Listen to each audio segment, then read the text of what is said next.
हमारे चैनल पर। मैं हूं आपके साथ शिप्रा सैनी।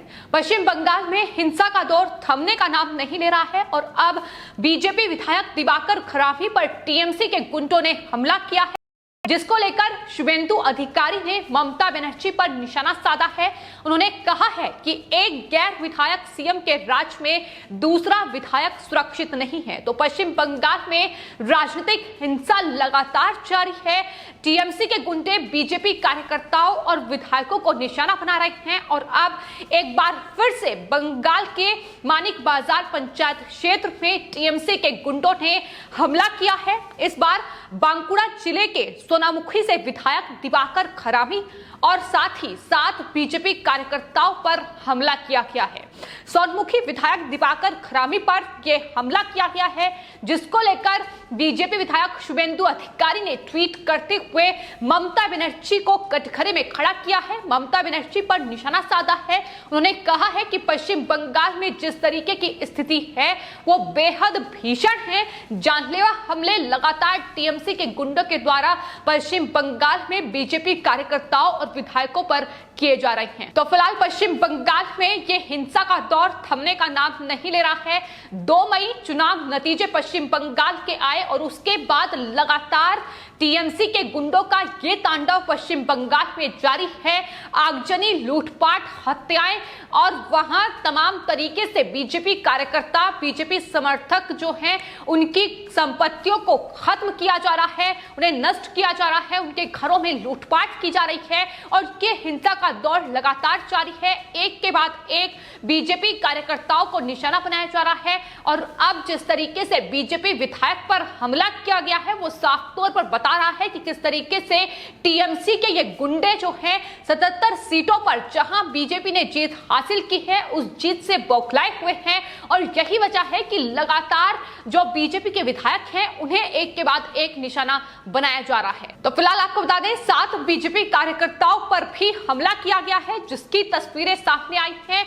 खून खराबा किस तरीके से टीएमसी के ये गुंडे कर रहे हैं, खून से लथपथ बीजेपी कार्यकर्ता तस्वीरों में नजर आ रहे हैं और किस तरीके से उन्हें निशाना बनाया जा रहा है, उन पर हमले किए जा रहे हैं, वो साफ तौर पर पश्चिम बंगाल से आई तस्वीरें बयां कर रही है। ठीक एक दिन पहले बीजेपी कार्यकर्ता पर बम से हमला किया गया, बुरी हालत में उनकी तस्वीरें सामने आई थी, लेकिन उसके ठीक एक दिन बाद एक बार फिर से बीजेपी कार्यकर्ताओं को निशाना बनाया गया है और टीएमसी के जो गुंडे हैं, जो घुसपैठी हैं, रोहिंग्या हैं, वो इस बंगाल हिंसा को अंजाम दे रहे हैं और यही वजह है कि पश्चिम बंगाल में इस हिंसा को लेकर, पश्चिम बंगाल में खत्म हो चुकी कानून व्यवस्था को लेकर टीएमसी और बीजेपी पश्चिम बंगाल में आमने सामने हैं। लगातार बीजेपी की ओर से सवाल ममता बनर्जी से पूछा जा रहा है कि आखिर इस हिंसा को लेकर कोई संज्ञान ममता बनर्जी क्यों नहीं ले रही है और यही वजह है कि नेता प्रतिपक्ष शुभेंदु अधिकारी ने ममता बनर्जी पर तीखा हमला बोला है। उन्होंने कहा है कि दरअसल एक गैर विधायक मुख्यमंत्री के जंगल राज में एक विधायक सुरक्षित नहीं है। ये किस तरीके की स्थिति पश्चिम बंगाल में बनी हुई है। उन्होंने साफ तौर पर कहा है कि बंगाल में जो फिलहाल स्थिति है वो जंगल राज है।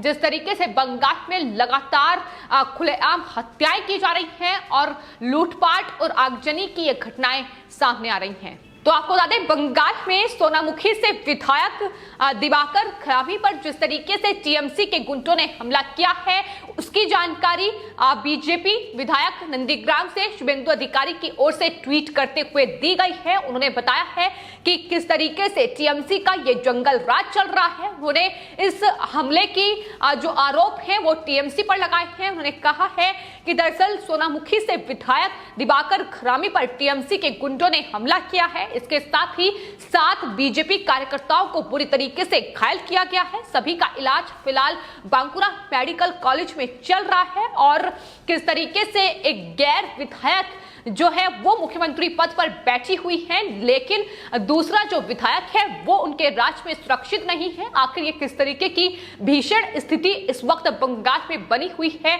इसको लेकर हमला शुभेंदु अधिकारी की ओर से ममता बनर्जी पर साधा गया है। तो बंगाल हिंसा को लेकर लगातार ममता बनर्जी की मुश्किलें बढ़ रही हैं, लेकिन वहीं शुभेंदु अधिकारी जिनसे ममता बनर्जी हार गई थी वो लगातार ममता बनर्जी पर हमलावर नजर आ रही हैं। फिलहाल बंगाल हिंसा को लेकर ममता बनर्जी जो संज्ञान नहीं दे रही है उसको लेकर कोलकाता हाईकोर्ट से भी उन्हें फटकार लग चुकी है। यहां तक कि हाल ही में जो राष्ट्रीय मानवाधिकार आयोग की टीम ने कोलकाता हाईकोर्ट में रिपोर्ट सौंपी है, उसके आधार पर अब कोलकाता हाईकोर्ट ने पश्चिम बंगाल में ममता बनर्जी सरकार को जो हिंसा के पीड़ित हैं उनकी शिकायतें दर्ज करने के आदेश दिए हैं। इतना ही नहीं, पीड़ितों के लिए राशन की व्यवस्था भी बंगाल सरकार करे, ये आदेश भी कोलकाता हाईकोर्ट की ओर से दिए गए हैं। जाहिर तौर पर बंगाल में हिंसा के जो पीड़ित हैं वो दर दर की ठोकरें खा रहे हैं। पश्चिम बंगाल में पुलिस उनकी शिकायतें नहीं दर्ज कर रही है, बल्कि एक अपराधी के तौर पर ही उन्हें थाने से वापस लौटना पड़ रहा है। तो ये फिलहाल बंगाल की स्थिति है, जिसको लेकर कोलकाता हाईकोर्ट ने हाल ही में ममता बनर्जी सरकार को कड़ी फटकार लगाई थी और ये कहा था कि बंगाल में हिंसा पीड़ितों को लेकर संज्ञान लिया जाए, उनकी शिकायतें दर्ज की जाए, उनके लिए राशन की व्यवस्था की जाए, जो विस्थापित हुए हैं उनके पुनर्वास को लेकर कदम उठाए जाएं। ये तमाम बातें कोलकाता हाईकोर्ट कह चुकी है और यहां तक ममता बनर्जी को फटकार लगाई गई है कि दरअसल बंगाल हिंसा से जुड़ी हुई सटीक जानकारी कोलकाता हाईकोर्ट में बंगाल सरकार की ओर से नहीं दी गई है, लेकिन बावजूद इसके बंगाल की तस्वीर बदलने का नाम नहीं ले रही है। और यही वजह है कि लगातार राष्ट्रपति शासन की मांग पश्चिम बंगाल में की जा रही है। मुख्यमंत्री पद से ममता बनर्जी इस्तीफा दे, ये मांग भी लगातार बंगाल में तेज हो रही है। तो एक तरफ कोलकाता हाईकोर्ट से लेकर सुप्रीम कोर्ट पश्चिम बंगाल हिंसा को लेकर सख्त रुख उन्होंने अपना लिया है और लगातार ममता बनर्जी पर सवाल दागे जा रहे हैं, उनसे जवाब मांगा जा रहा है। लेकिन वहीं दूसरी ओर राष्ट्रीय मानवाधिकार आयोग की टीम भी पश्चिम बंगाल हिंसा की जांच कर रही है। आपको बता दें, कोलकाता हाईकोर्ट के आदेश के बाद राष्ट्रीय मानवाधिकार आयोग की टीम ने अपनी शुरुआती रिपोर्ट कोलकाता हाईकोर्ट में सौंप दी है और अभी भी आपको बता दें एनएचआरसी की टीम पश्चिम बंगाल में मौजूद है और ये टीम अब 6 से 8 जुलाई के बीच मालदा और मुर्शिदाबाद जिला जो है पश्चिम बंगाल का, उसका दौरा करेगी, हिंसा प्रभावित इलाकों में जाएगी, पीड़ितों की क्या शिकायतें हैं उस पर संज्ञान लिया जाएगा, उनकी शिकायतें सुनी जाएंगी। ये तमाम जो एनएचआरसी कदम उठा रही है कोलकाता हाईकोर्ट के आदेश के बाद वो बंगाल हिंसा की जांच कर रही है, जो कि 13 जुलाई तक एनएचआरसी अपनी विस्तृत जो रिपोर्ट है बंगाल हिंसा को लेकर वो कोलकाता हाईकोर्ट में सौंपेगी। और आने वाले वक्त में ममता बनर्जी की मुश्किलें और ज्यादा बढ़ती नजर आ सकती हैं, क्योंकि एक तरफ तमाम आयोग ममता बनर्जी से सवाल पूछ रहे हैं, बंगाल हिंसा की जांच कर रहे हैं और तमाम बेहद गंभीर और चौंकाने वाले खुलासे इन रिपोर्ट्स में सामने आ रहे हैं कि किस तरीके से जो बदहाली का दौर है वो इस वक्त पश्चिम बंगाल में चल रहा है।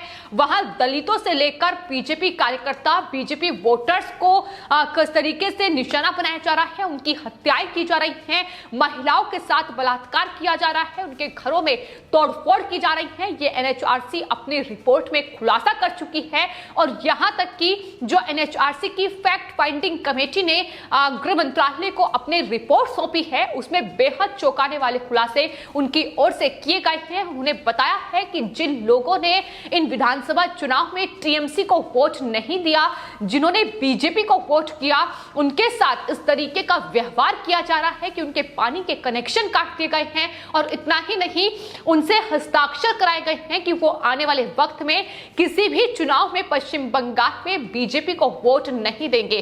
तो इस तरीके से उन्हें प्रताड़ित किया जा रहा है, जिसकी सच्चाई एनएचआरसी की टीम ने बयां की है। लेकिन अफसोस ये है कि पश्चिम बंगाल में जो तमाम सवाल ममता बनर्जी से पूछे जा रहे हैं, हिंसा को लेकर जवाब मांगा जा रहा है, उस पर कोई डर, कोई भय ममता बनर्जी में नजर नहीं आ रहा है। और यही वजह है कि टीएमसी के ये गुंडे, ये घुसपैठिए और रोहिंग्या लगातार पश्चिम बंगाल में हिंसा और ये खून खराबा कर रहे हैं और बीजेपी कार्यकर्ताओं को हर रोज निशाना बनाया जा रहा है, उन पर हमला किया जा रहा है, कभी बम से तो कभी उन्हें घात लगाकर उन पर हमला किया जा रहा है। अगर वो काम के लिए घर से बाहर निकलते हैं तो वापस लौटते समय उन्हें निशाना बनाया जाता है रात में।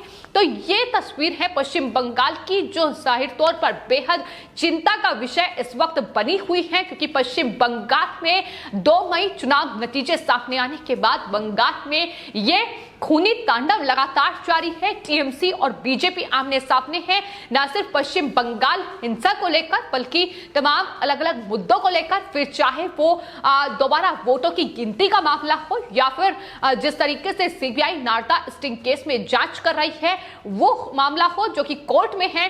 तो फिलहाल पश्चिम बंगाल में कहीं ना कहीं अदालतें जो है वो आने वाले वक्त में पश्चिम बंगाल की राह को तय करेगी, क्योंकि फिलहाल बंगाल हिंसा से जुड़ी हुई तमाम याचिकाएं कोलकाता हाई कोर्ट से लेकर सुप्रीम कोर्ट में दायर हैं और बंगाल हिंसा पर ममता बनर्जी से जवाब मांगा जा रहा है। फिलहाल आपकी इस पूरे मामले पर क्या राय है, हमें कमेंट बॉक्स में जरूर लिखें और चैनल को सब्सक्राइब करें। धन्यवाद।